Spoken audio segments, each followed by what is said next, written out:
बस बस। सर, हेमराज के परिवार अनशन पे बैठ गए हैं। सबसे पहली बात तो ये है कि जो हमारे वीर जवान हेमराज के जो शहीद हुए और जो उनके साथ घटना घटी है, उसके साथ सारा देश उनके शोक संतप्त परिवार के साथ जुड़ा है। और सही मायने में उनकी शहादत जो हुई है उसके प्रति हम सब लोग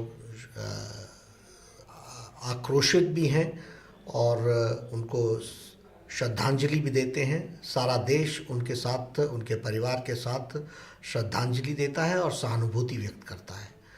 जहाँ तक ये घटना घटी है, भारतीय जनता पार्टी इसका कड़ा विरोध करती है और शुरू से ही हमने पाकिस्तान हाई कमीशन और पाकिस्तान के ऊपर पूरे का पूरा दबाव बनाने का भारतीय जनता पार्टी ने प्रयास किया है। हमारे लोगों ने बहुत कड़े शब्दों में, हमारे नेताओं ने, वरिष्ठ नेताओं ने बहुत कड़े शब्दों में इस बात को कहा है कि पाकिस्तान के साथ हमारे को सीधा एक, जिसे कहते हैं कि कड़ा रुख अपनाना चाहिए और इस घटना को सीरियसली लेना चाहिए। वक्त आ चुका है जब अब हमें और भारत सरकार को एक लाल रेखा तय करनी चाहिए। वार्ता किस हद तक हो और वार्ता किस हद तक जानी चाहिए और किस तरीके से इनके साथ जो ये घटना घटी है, इस तरीके का दोबारा पाकिस्तान सोच भी ना सके, इस तरह की मानसिकता के साथ हमको जुड़ना चाहिए।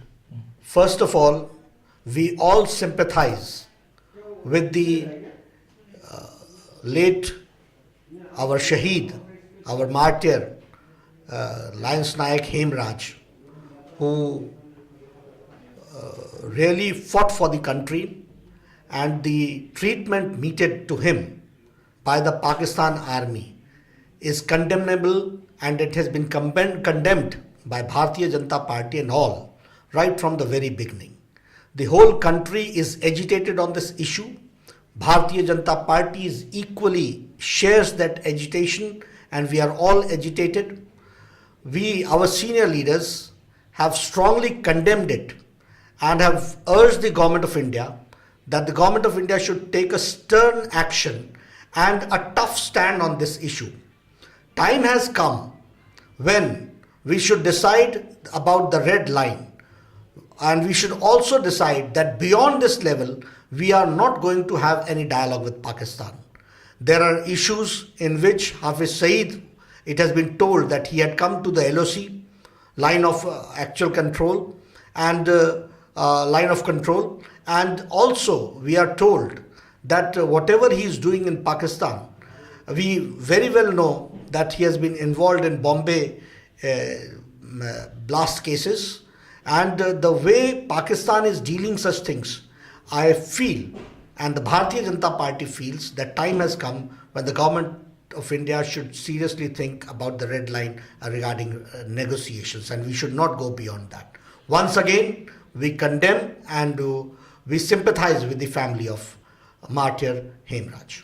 Sir, MK. ब्राउन जो कि एयर चीफ मार्शल हैं, उन्होंने कहा कि अगर लगातार पाकिस्तान की तरफ से सीज फायर का उल्लंघन किया गया तो कोई वैकल्पिक चीज़ों पर भी विचार किया जा सकता है। आपको नहीं लगता कि अब बोलने का समय नहीं, करने का समय आ गया? देखिए, करने का सवाल तो भारत की सरकार ने तय करना है। भारतीय जनता पार्टी हमेशा सकारात्मक रुख के साथ भारत की सुरक्षा के साथ जुड़ी हुई है और भारत की सुरक्षा के लिए और हमारे फौजी भाइयों के आत्मबल को बनाए रखने के लिए जो कुछ भी आवश्यक है वो हमको करना चाहिए। और इसके बारे में अगर हमारे सीनियर आर्मी लीडर्स ने इस तरह की बातचीत की है तो वो भारत सरकार इस बात को सीरियसली तय करे। हम सब लोग भारत की सुरक्षा के प्रति कटिबद्ध हैं।